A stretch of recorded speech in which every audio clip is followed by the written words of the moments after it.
Hey, I'm John Tabler. Welcome back. Today I have a special treat for you. I'm going to introduce you to something you've never seen before anywhere. I've actually never even seen it. I've kind of just discovered it along the way. It's going to be yogurt, fermented milk, but without using anything. The same way we make sauerkraut, the same way we make sourdough bread, just using only milk. Now, the great thing about this is it's almost a magical drink. If you go back in time, interestingly, I want to tell you about a guy named Tom Parr, first off. Tom Parr, or Old Tom Parr, was an Englishman who was said to have lived for 152 years. So this is kind of where I get my 152, 53 years. And the reason why he was said to have lived that long is because of what he ate, which, if you look online, it actually isn't correct, but it gives you a clue to what it was. It says that he was an Englishman who was said to have lived for 152 years. A portrait of Parr hangs at the Shrewsbury Museum and Art Gallery, and so on and so forth. But when you come down and look at what he ate, it says that he existed and even thrived on a diet of sub-rancid cheese and milk in every form, coarse and hard bread, and small drink, generally sour whey. Well, so what this really is fermented milk, and when you ferment it, it turns into a clear liquid and a solid mass called curds and whey. We all remember probably this nursery rhyme from way past. Little Miss Muffet sat on the tuffet eating her curds and whey. Well, whey is a clear liquid that comes when you ferment milk, and then you strain the liquid off of the solid mass and you're left with cheese. But this is a living probiotic food and drink that is entirely different from what's in the grocery store today, which is really an imitation of this. So I'm going to show you this, and before we get to it, I want you to see a couple things.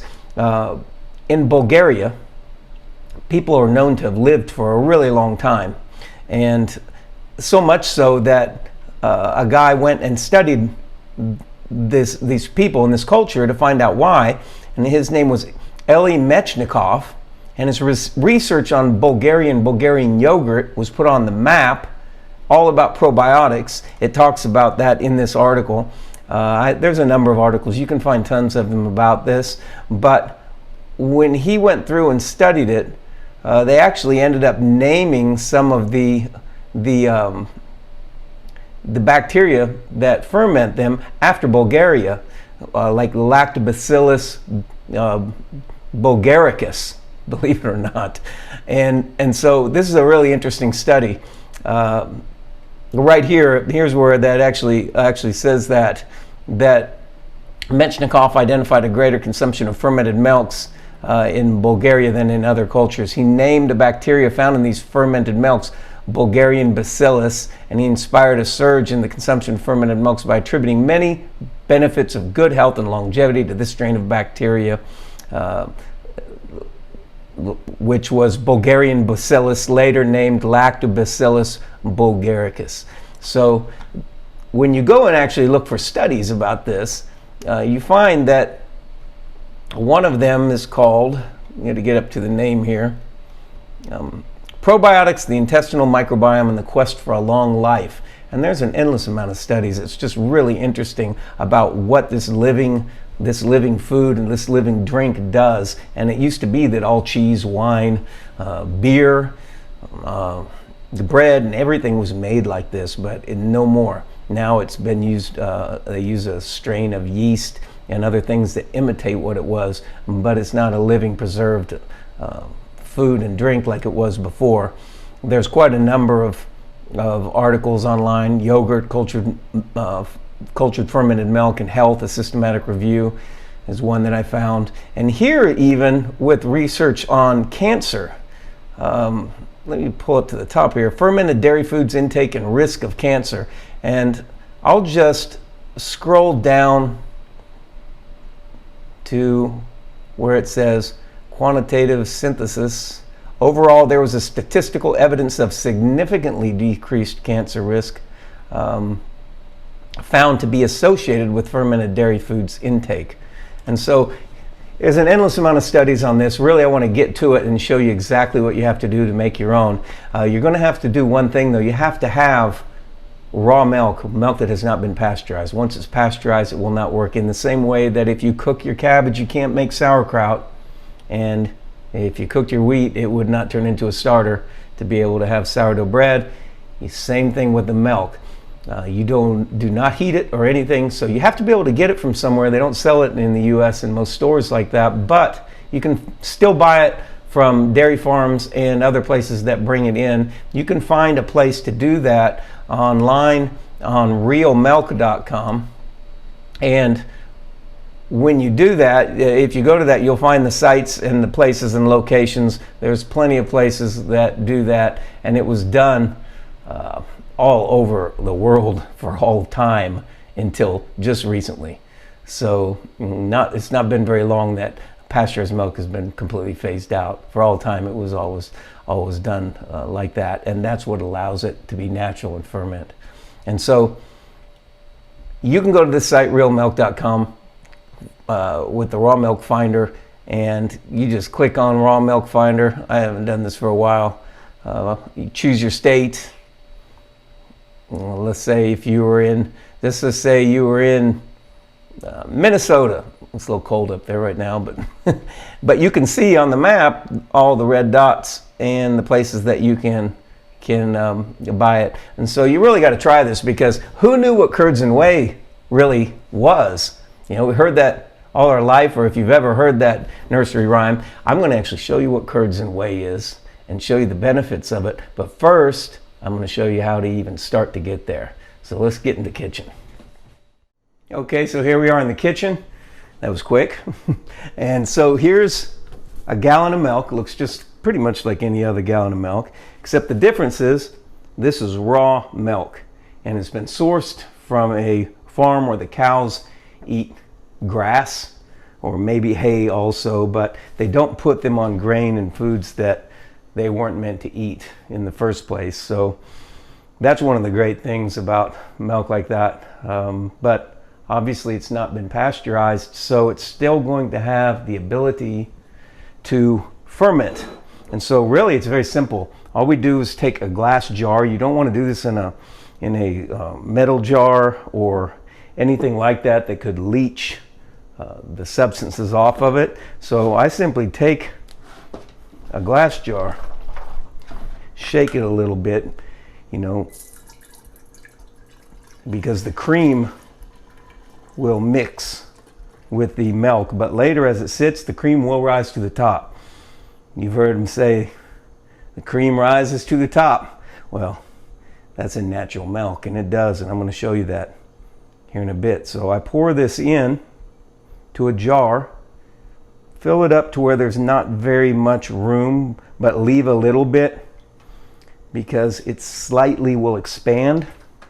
And I'll put that to the side, and now it's in a jar, and really all you have to do is seal it from oxygen. So you can put the lid on and do it tight, and then, now sometimes I want to show you real quick, I actually will use a lid that ferments sauerkraut with a hole in it, and because this particular lid, the air seal is really tight, I've learned. And then I'll take a one-way valve, and it's very simple. It's a valve that lets the air out but not in. And then I have purified water, a reverse osmosis system. I just keep any chlorine or anything away from this. It has to be living. It will ruin the fermentation in anything, whether you're making a starter for sourdough or no matter what you're doing. You don't want to either heat it or get chlorine around it. You drop that top in there, and now it's a one-way air valve. You plug it in that top. You can do it like that. But if you don't have that, it's fine to take a lid. Just make sure it air seals, tighten it down. Then you take it and you set it aside on the counter. You know, it's about 70 degrees, 73, not over 74. I found that it's very best when it's about 67 to 73. You just leave that sit there on your counter or in your cupboard for 5 or 6 days. Now this has been sitting for a couple days right here, and you can see that there's a layer on the top that's a different color. That's the cream. And as it sits, it's only been a day and a half or so, but it's going to take about 5 days. And eventually it's going to separate into a clear liquid and a solid mass, which is going to be curds and whey. You know, in the 1800s, there were people all over Europe, you can search this online, that went to clinics to drink whey because of the unbelievable health benefits. It was a movement all over Europe. At least that's what it says online. I wasn't there, so but Tom Parr might have been. So when you're waiting for this to get done and it turns to that, you know, cheesecloth is something that was around from times of old. Really nobody knows what it is anymore, but it was used because it strains the clear liquid off of the solid mass. But what we do, if you don't want to do that, you can either do that and make the best cottage cheese you've ever had, or you can take a spoon and stir it after about 5 days, and it only gets better the longer it is, because what it does is it preserves itself. You think about it. Nobody had refrigerators and electricity. You're not going to throw away milk every day. When you did this, it was a God-given thing that was in the substance that would preserve itself. You have to keep it from oxygen, and then once you do that, it naturally just turns to cheese.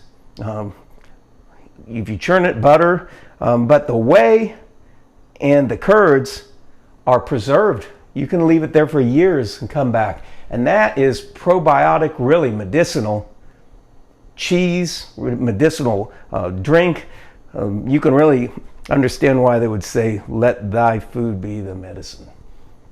I think it was thy medicine, but you know, close, right?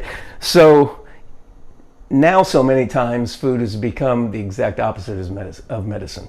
And so this is something that I've never seen anyone do. I did it because I started thinking, you know, when you start really studying this, you find that the way that people did stuff was very simple.